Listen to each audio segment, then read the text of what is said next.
बदलापूर, मुरबाड आणि अंबरनाथ ग्रामीण परिसरातील नागरिकांनी बदलापूर येथे उपप्रादेशिक परिवहन कार्यालय सुरू करण्याची मागणी अधिक तीव्र केली आहे.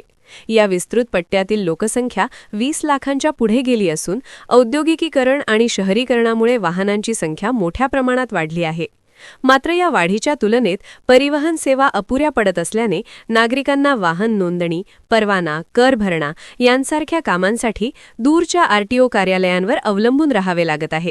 त्यामुळे वेळ, खर्च आणि श्रम यांचा मोठा ताण सहन करावा लागत आहे.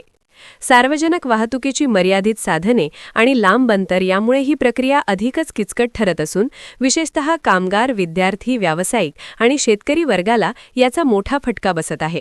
दरम्यान बदलापूर शहराचा वेगाने होत असलेला विकास, वाढते गृहप्रकल्प, लघु उद्योग आणि वाहतूक व्यवसाय यामुळे स्थानिक स्तरावर स्वतंत्र आरटीओ कार्यालयाची गरज प्रकर्षाने जाणवत आहे.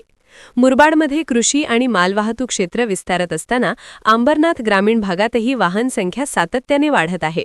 या पार्श्वभूमीवर स्थानिक सामाजिक संस्था, वाहनचालक संघटना आणि नागरिक प्रतिनिधींनी एकत्र येत शासनाचे लक्ष वेधण्याचे प्रयत्न सुरू केले आहेत. बदलापूरमध्ये उपप्रादेशिक परिवहन कार्यालय सुरू झाल्यास नागरिकांना स्थानिक पातळीवरच सेवा उपलब्ध होऊन वेळेची बचत, खर्चात कपात आणि प्रशासनात पारदर्शकता वाढण्याची अपेक्षा व्यक्त केली जात आहे. तसेच स्थानिक स्तरावर कर वसुली सुलभ होऊन शासनाच्या महसुलातही वाढ होण्याची शक्यता वर्तवली जात आहे. त्यामुळे प्रशासनाने या मागणीचा गांभीर्याने विचार करून लवकरात लवकर निर्णय घ्यावा अशी नागरिकांची अपेक्षा आहे.